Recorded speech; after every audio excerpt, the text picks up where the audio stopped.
গোলাঘাটি বিধানসভার অন্তর্গত কাঞ্চনমালায় প্রয়াত পরেশ সরকারের বাড়িতে গেলেন বিজেপির মণ্ডল সভাপতি সহ অন্যান্য নেতৃত্ব। তারা সেই পরিবারের পাশে দাঁড়িয়েছেন এবং সেই পরিবারকে তারা সাহায্য সহযোগিতা করেছেন।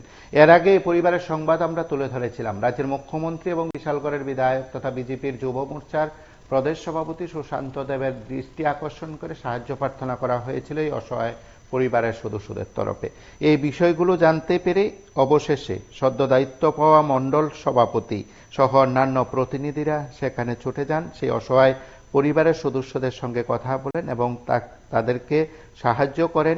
সংবাদ মাধ্যমের মুখোমুখি হয়ে প্রতিক্রিয়া ব্যক্ত করেছেন। নবনিযুক্ত মণ্ডল সভাপতি নারায়ণ দেবনাথ সহ অন্যান্যরা সেই পরিবারের সদস্যদের সঙ্গে কথা বলে আগামী দিনে সেই অসহায় পরিবারের পাশে থাকার অঙ্গীকারের কথাও জানিয়েছেন।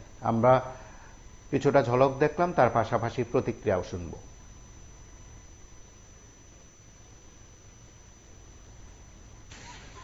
আমার এখানে আসার উদ্দেশ্য হলো, আমি কিছুক্ষণ আগে আমাদের মণ্ডল অফিসে আমরা বিলবল দিবস আমরা পালন করেছিলাম।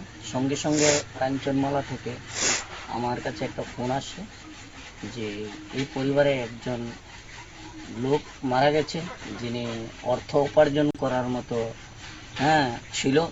এখন ওনার মৃত্যুতে ওই পরিবার অসহায় অবস্থা, ওনার রোজগারের কেউ নেই, তাদের দুটি ছোট্ট মেয়ে এবং উনি নিজেও অসুস্থ।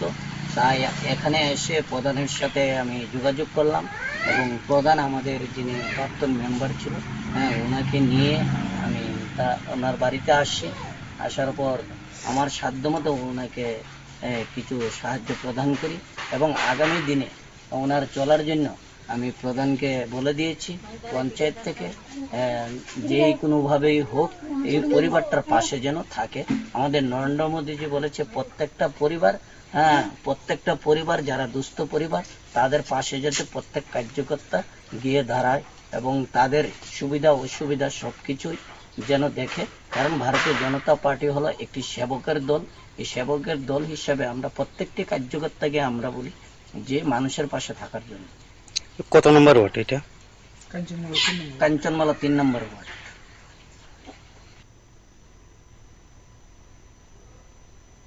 আপনারা শুনলেন যে মণ্ডল সদ্য দায়িত্ব পাওয়া মণ্ডল সভাপতির প্রতিক্রিয়া এবং তিনি তার আগেও রাজনৈতিক দৃষ্টিভঙ্গিতে সেই এলাকায় কাজকর্ম করেছেন, এখনো করছেন এবং নতুন দায়িত্ব পেয়ে তিনি ওই অসহায় পরিবারের পাশে দাঁড়িয়েছেন। আমরা আশা করব রাজ্যের মুখ্যমন্ত্রী এবং বিধায়ক সহ অন্যান্যরাও তাদের পাশে দাঁড়াবেন, এই অসহায় পরিবারের পাশে থাকবেন। নমস্কার, আপনার সঙ্গে থাকুন, দেখতে থাকুন PB24।